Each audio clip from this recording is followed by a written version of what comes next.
In 1099, following the First Crusade proclaimed by Pope Urban II, Christian forces make their return to Jerusalem. Western pilgrims begin gathering on the Mount of Olives and climbing the hills of Golgotha. Each of them carries a powerful belief that walking where Christ once walked places them directly on the road to salvation. The journey toward the Holy Land is long, harsh, and dangerous. Entire families of defenseless Christian pilgrims travel together toward the Holy Sepulchre. Along the way, they are repeatedly attacked by bandits who kill without hesitation and capture women and children to be sold into slavery. Reports of growing violence along pilgrimage routes spread throughout Western Europe. In response, in 1114, a knight from Champagne named Hugues de Payens travels to Jerusalem with 8 companions. Together, they form a religious militia dedicated to protecting pilgrims and, more broadly, defending the Holy Land itself. This small group becomes known as the Poor Knights of Christ. They are attached to the canons of the Holy Sepulchre, who provide them with leftover food in exchange for protection. At first, this modest role defines their purpose, but it does not satisfy them for long. Soon, these warrior monks begin escorting pilgrims through the most dangerous routes, particularly the mountain passes of Judea, where ambushes are frequent and deadly. In 1120, Hugues de Payens secures the approval of the King of Jerusalem to transform this brotherhood into an independent monastic and military order. His ambition is clear: to take a more active role in defending the Kingdom of Jerusalem and the other Latin states established in the East. 1 year later, King Baldwin II grants the Poor Knights of Christ quarters within the Temple of Solomon. From that moment on, they adopt a new name, one that history will never forget: the Templars. Today, archaeological excavations on the site of the former temple enclosure in Paris, combined with the rediscovery of Templar trial records in the National Archives, have prompted a renewed investigation into the history of this enigmatic order, an order whose enduring fascination remains difficult to explain. 7 centuries after their brutal downfall in 1307, the presence of the Templars still lingers in the heart of Paris. Streets like Rue du Temple and Rue des Blancs Manteaux preserve the memory of their former power. Beneath the Temple Hall, archaeologists have uncovered remains directly connected to the Paris commandery of the Templars. An unusual scene unfolds as workers dismantle the metal structure of the hall. Restoration and redevelopment work has begun, opening a 4,000 square meter window into the history of the Templars' French headquarters, originally constructed in 1152. For an entire year, a rare archaeological excavation takes place alongside ongoing construction. Teams from the EVA Archaeological Research Office work under constant pressure from heavy machinery. Until now, these remains, hidden beneath the hall's foundations, have never been fully studied. Before they disappear forever, the buried structures of the temple enclosure in Paris must be documented and analyzed. The artifacts recovered during this excavation will be the only physical traces future generations will have of the Parisian Templars. Today, we stand on what was once the temple enclosure. The current hall dates to the second half of this 19th century and sits beside the town hall of Paris's 3rd arrondissement. What makes this site remarkable is that it occupies the exact footprint of the medieval temple complex. The goal of the archaeologists is to intervene before restoration work permanently alters the site. Visible here are the outlines of the original enclosure: the church, whose apse lies within the excavation embankment, the great temple tower, and several annex buildings. There was likely a cloister here, along with a demolished wing that archaeologists hope to rediscover. At the start of the excavation, researchers were working within the modern hall. Gradually, as layers were removed, they descended through time, moving from the 18th century to the 16th, and finally reaching the Templar era. As archaeologists often say, the soil itself is an archive, and here that idea became reality. Early in the excavation, an unexpected discovery emerges: a medieval cemetery of exceptional size. Nearly 200 graves are uncovered. Initial analysis suggests a direct connection to the Templar commandery, with burials carefully arranged in relation to the cloister and the apse of the Church of St. Mary. Only part of the cemetery is accessible the eastern edge. The remaining graves, extending toward the church apse, will remain untouched, their secrets preserved beneath the ground. The Order of the Temple provides a strict spiritual framework. Many recruits come from the lower and middle nobility men who are already trained as knights and experienced in warfare. Once admitted, these brothers quickly take part in the Crusades, engaging in what they view as sacred combat. But the Templars are not only warrior monks. Nobles also hire them to safeguard estates, valuables, money, and jewels. These items are stored in secure coffers and transported under armed protection. Recognizing the risks involved in moving wealth across long distances, the Templars develop an innovative system based on letters of credit. Money can be deposited in one location and withdrawn elsewhere using certified documents issued by the order. This financial expertise rapidly expands their influence. Kings and nobles across Europe entrust their fortunes to the Templars, confident that their wealth is secure within the order's fortified strongholds. Their power is also reinforced by a vast network of commanderies spread across Western Europe. These rural estates produce food and resources vital for sustaining fortresses in the Holy Land. Income from agriculture, finance, and real estate funds nearly 2 centuries of crusades. In the West, Templars do not fight. Their houses are not castles, and they do not defend roads or crossroads as once imagined. Instead, they function as landowners, farmers, estate managers, and operators of commercial and artisanal enterprises within cities. A typical Templar house includes agricultural buildings, living quarters for the commander and brothers, a chapel, a courtyard, and sometimes a mill or pond, everything required to manage a large rural domain.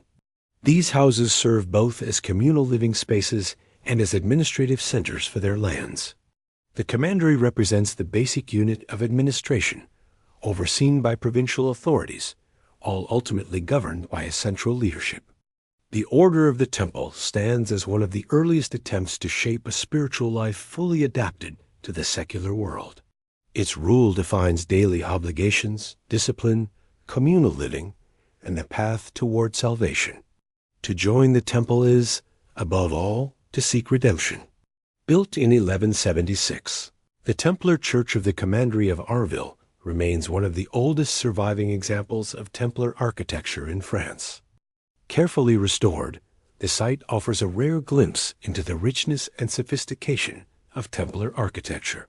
Its hull-shaped roof structure symbolizes the countless journeys made between Western Europe and the Eastern Mediterranean. From their living quarters, the Templar priests had direct access to the church, allowing them to assemble apart from the main congregations. The crosses and religious imagery that have decorated the church since the Middle Ages serve as powerful traces of the Templars' everyday spiritual life. Following the official founding of the Order of the Temple in 1129, recruitment accelerates rapidly. Across Western Europe, donations multiply, enabling the order to establish hundreds of commanderies. Among the most impressive Templar constructions are their castles, primarily concentrated in Spain along the frontier facing the Moorish territories. Protected by massive walls and manned by numerous brothers, these structures functioned as military strongholds. In central Portugal, the fortress of Tomar stands as a striking example of Templar power.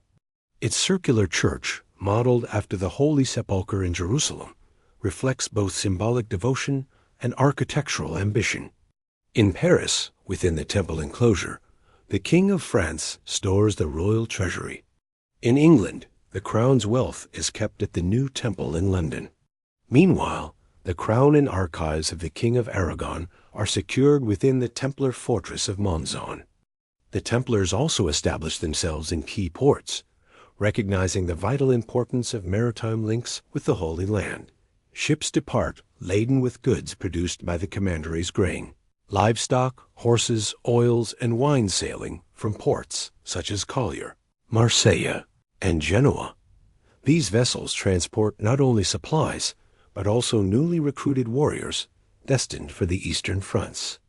To wage the Holy War in the East, the Templars rely on a network of fortified sites, including the Castle of Montreal, constructed in 1115. After the initial shock of the First Crusade, Muslim forces reorganize. In response, the Templars erect more than a dozen fortresses, allowing them to deploy troops across the Holy Land, from Jerusalem to Antioch. Combat against the Ayyubids, and later the Mamluks, is not constant.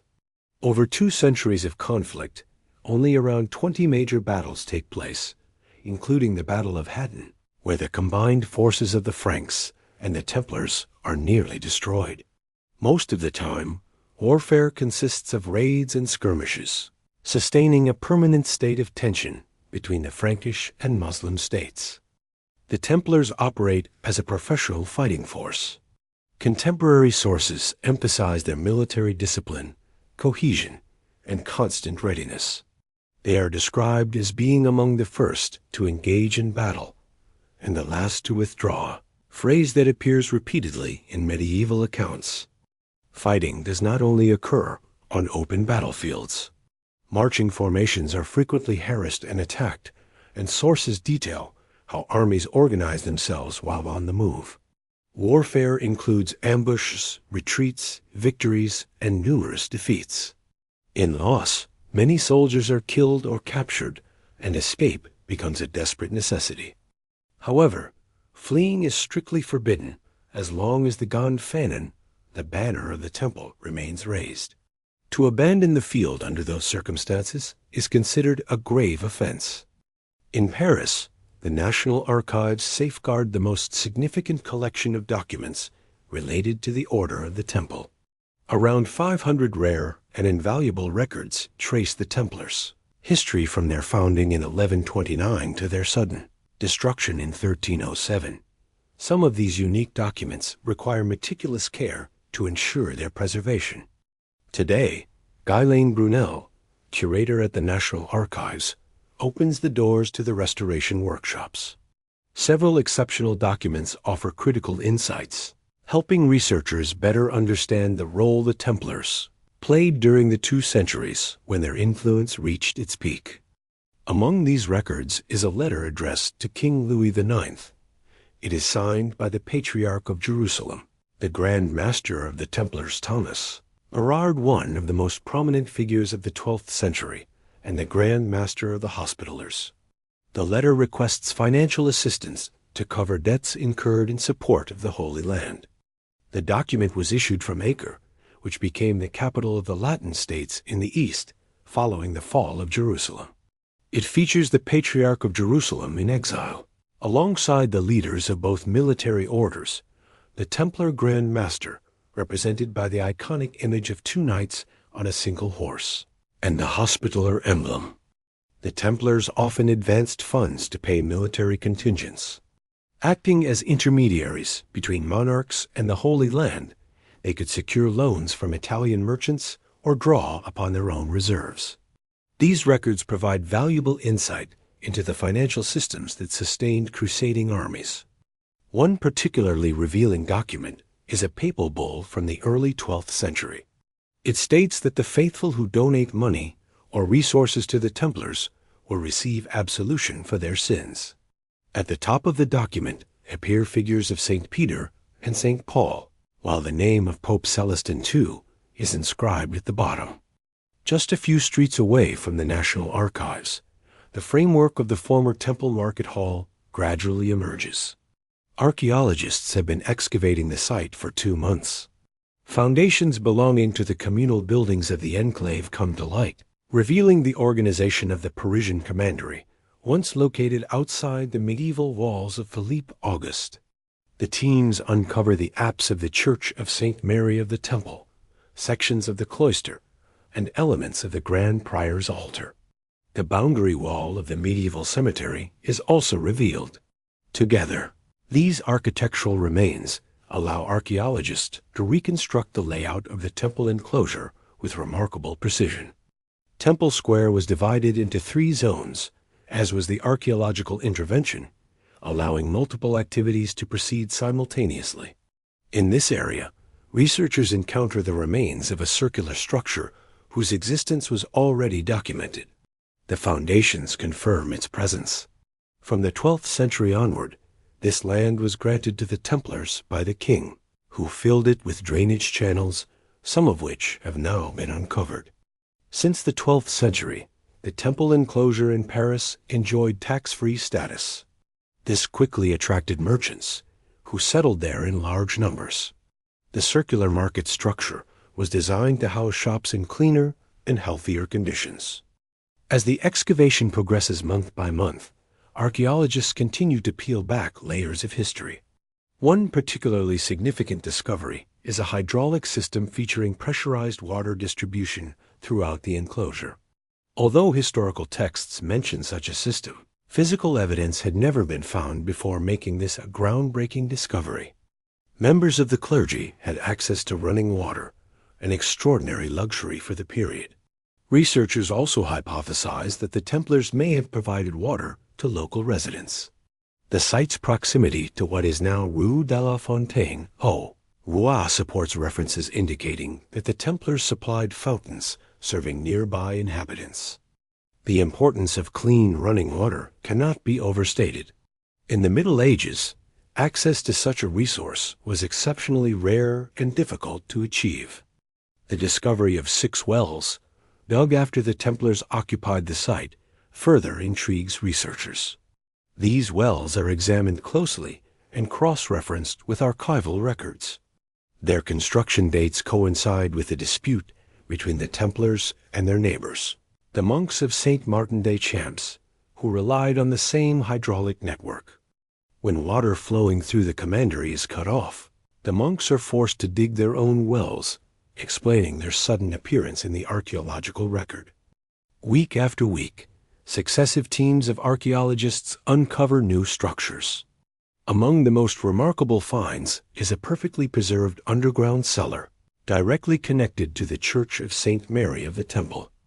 The Church of St. Mary of the Temple, located within the temple enclosure in Paris, was constructed following the architectural model of the Holy Sepulchre in Jerusalem. This same design can still be seen today, for example, at the Temple Church in London.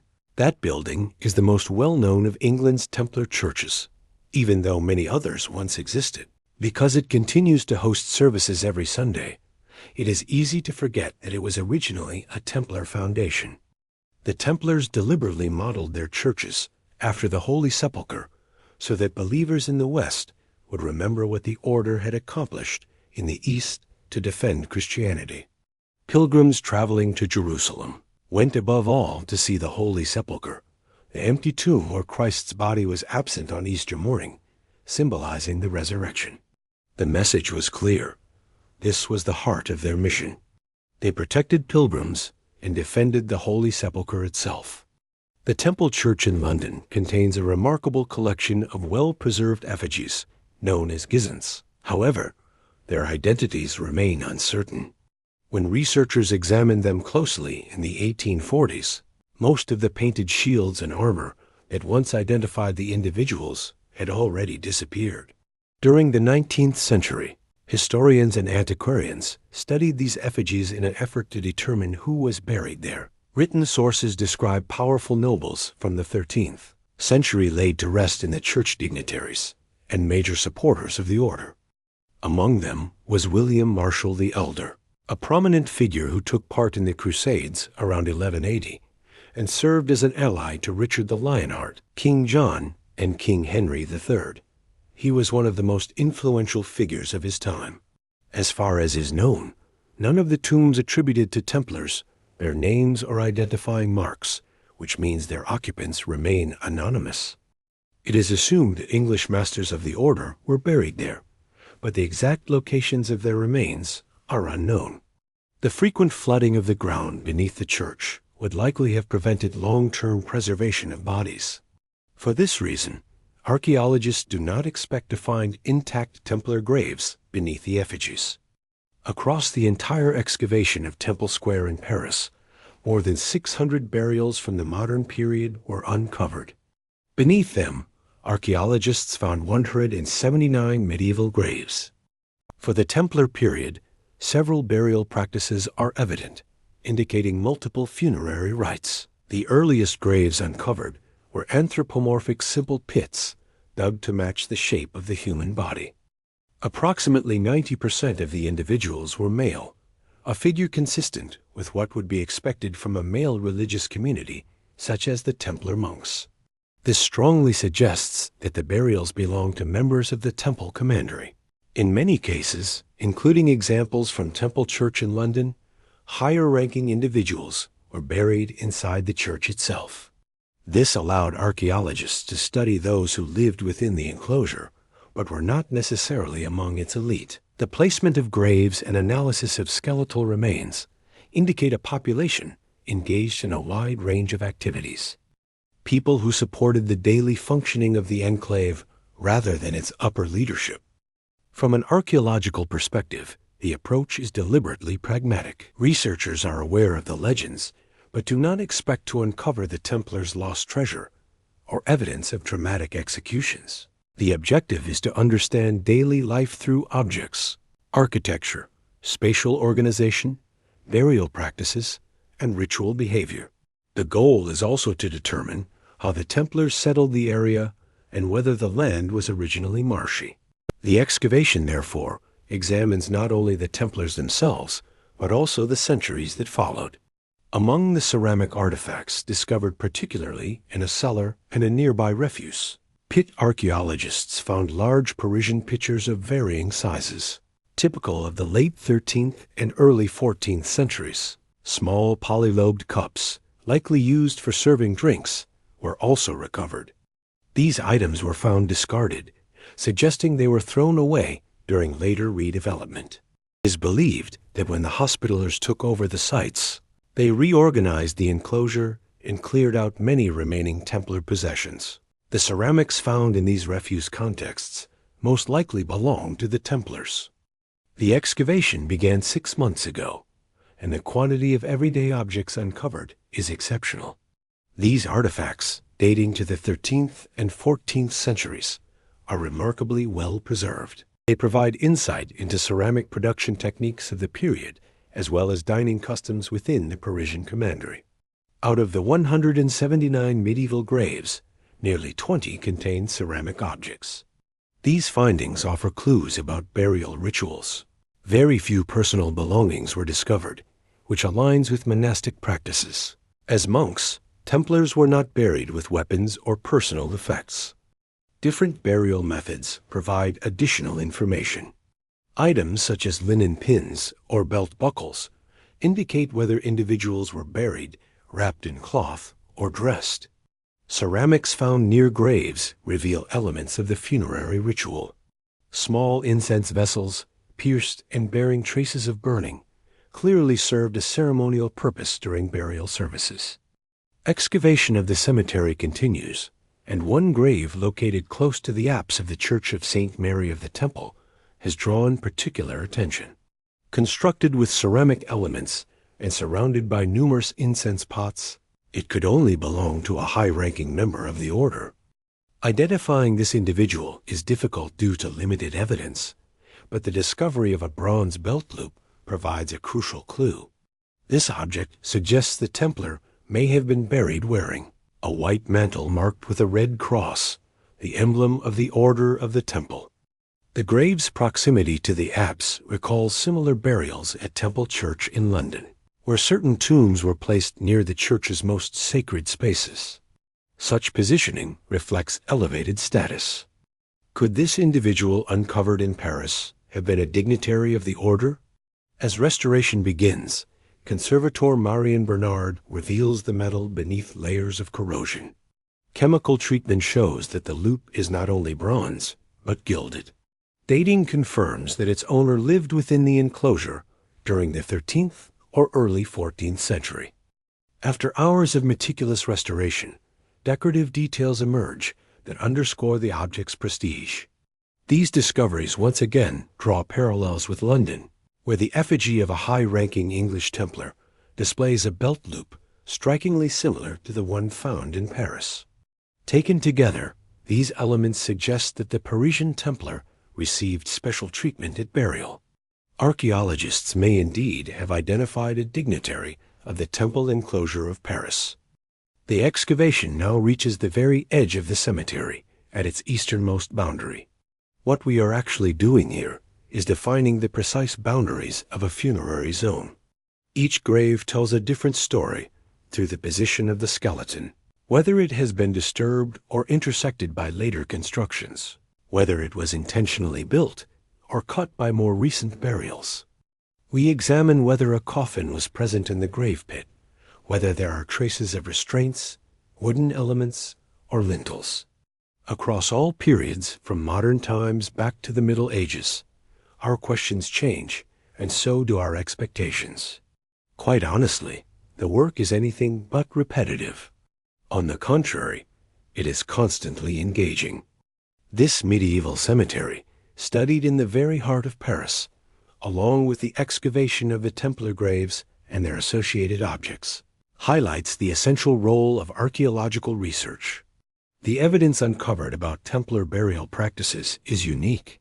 It provides entirely new insights into the history of the order. Today, Guylaine Brunel is overseeing the excavation of Temple Square. Archaeologists have been working here for 10 months. This excavation is truly exceptional because it reveals, all at once, the entire layout of this section of the temple enclosure, the hydraulic systems, the boundaries of the cemetery, and more broadly, a closer view of everyday life within the enclosure. We gain insight not only into the lives of the Templar brothers who lived here, but also into the broader population that inhabited the site. At the same time, we are witnessing an exceptionally well-preserved medieval and modern cemetery, something still extremely rare in Paris, with dozens upon dozens of graves. The burials display a wide range of funerary practices, including different grave structures. Some tombs were constructed using durable materials reserved for certain individuals. There is an enormous quantity of information to analyze, and from the outset, it is clear that this is a remarkably rich archaeological site. Cemeteries also carry a powerful emotional dimension. Suddenly, before our eyes, we are confronted with entire populations' successive generations who lived in medieval Paris. It is almost instinctive for the historian to imagine their lives. Seeing them so directly is deeply striking. For a living person, coming face to face with individuals who lived as far back as the 12th century is profoundly moving. The cemetery within the enclosure of the Temple of Paris is truly unique. The skeletons of the Templar brothers, who vanished more than 700 years ago, now re-emerge from the soil like specters of history. They represent invaluable treasures for both archaeologists and historians. After a year of excavation covering 4,000 square meters, only a small number of everyday objects have been recovered. A few coins bearing the names of Philip I and Philip the Fair clearly belong to the historical period under study. Of the Church of St. Mary of the Temple, destroyed during the French Revolution, only a chapel and a single gargoyle remain. These are the last visible traces of a church that was once as imposing as the Holy Sepulchre in Jerusalem. For nearly 2 years, anthropologist Elodie Vermouth has been studying the skeletons of all the Templars uncovered at the Temple of Paris. Her research has produced invaluable data. The population buried in the Templar cemetery at Temple Square represents a textbook example of an ecclesiastical cemetery. There is a clear predominance of men, spanning all age groups, young, adult, and elderly, with no particular age preference. The remains suggest that these individuals lived in generally favorable conditions. There is little evidence of trauma or injuries associated with particularly harsh lives. Instead, the findings indicate a relatively peaceful environment, with individuals engaged in a wide range of activities. They appear to have been versatile figures. From skeletal evidence alone, it is impossible to distinguish a banker from a knight, a monk from a squire. What this analysis does provide, however, is an overall picture of the population's health. Every time a grave is excavated, discovering a new individual is a powerful moment. We are fully aware that this was once a living person, and great respect is always maintained during excavation and handling. At the same time, a certain emotional distance is necessary. The skeletal state creates a natural separation, allowing us to work without being overwhelmed. It also offers protection, creating distance from morbidity and for reflections on our own mortality. That distance can fade, however. The study of pathologies brings us closer to the individual by revealing signs of suffering they may have endured. Even centuries later, we remain aware of the pain these people likely experienced. The connection becomes even more intense when personal effects are uncovered. In the modern cemetery, organic remains such as hair were found, along with intimate objects like earrings. These discoveries strongly humanize the individuals and make the encounter more unsettling. Despite this, maintaining professional detachment remains essential to avoid crossing into morbidity. For 2 centuries, the Templars accumulated immense power and wealth across both the East and the West. They controlled a vast network of assets, hundreds of agricultural estates, dozens of fortresses, and fleets of ships. They also earned and maintained the trust of successive kings and popes. Their financial expertise was unrivaled, and their military force appeared unstoppable. Nothing seemed capable of halting this spiritual, economic, and military ascent. Their devotion to Christ placed no limits on their ambitions, as they believed divine forgiveness would absolve them of any sins committed. However, the fall of St. Jean d'Acre on May 28, 1291, called the very existence of the Order of the Temple into question.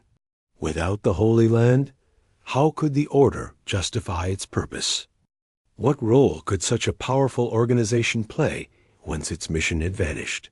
For years, tensions between the Pope and the King of France over the future of the order remained unresolved. Amid political uncertainty involving Pope Clement V, King Philip the Fair ultimately chose to act. The arrest of the Knights Templar did not happen overnight. For months, the royal administration had been investigating the order, following persistent rumors circulating about its practices. Former members and defectors spread accusations of secret rituals, moral misconduct, excessive wealth, and a failure to uphold the monastic ideal of poverty. In response, Guillaume de Nogaret infiltrated the order with informants to collect testimonies, both real and fabricated. Finally, the arrests were carried out by order of Philip the Fair, under a decree signed in September 1307. The arrest warrant was finalized on September 14th. It was secretly dispatched to royal officials across the entire kingdom, with strict instructions that the date remain confidential. Then, at dawn on Friday, October 13th, the king's agents, police, knights, and local forces simultaneously surrounded Templar headquarters and carried out the arrests. The brothers were taken, along with servants and workers, including people such as milkmaids employed on rural estates. Everything within the Templar holdings was then recorded in exhaustive detail, item by item, grain by grain, even branch by branch, followed by a full inventory of all personnel connected to the order. Very few Templars managed to evade capture. Royal records mention roughly 40 names. The following day, the arrested Templars were assembled in the garden of Notre Dame and presented to the public as heretics. This public display was a deliberate propaganda strategy devised by Philip the Fair, meant to sway opinion and legitimize his decision to dismantle the Order of the Temple. The earliest surviving interrogation records date from the day after the arrests. These sessions took place at Les Laumans and in Troyes, inside the Château Comtal, on Sunday, October 15th, 1307. This marks the formal beginning of the interrogations and the inquisitorial process, including the experimental use of torture and coercive questioning. The document itself is written in a solemn, official style. Only 3 Templars appear in this major record, yet they represent very different profiles. One is a young recruit, recently admitted to the order. Another is a high-ranking dignitary, Raoul de Gissy, a prominent Templar who had overseen numerous receptions in Champagne. His role is well documented, as he traveled between chapels to admit new members. More importantly, Raoul de Gissy also held financial responsibilities linked to the king, effectively acting as a royal agent. The National Archives carefully preserve this vast manuscript heritage of French history. In 2003, Guylaine Brunel rediscovered a unique document marking the final chapter of the Templars. He restored a 22-meter-long parchment written in Latin and spent 2 years studying it.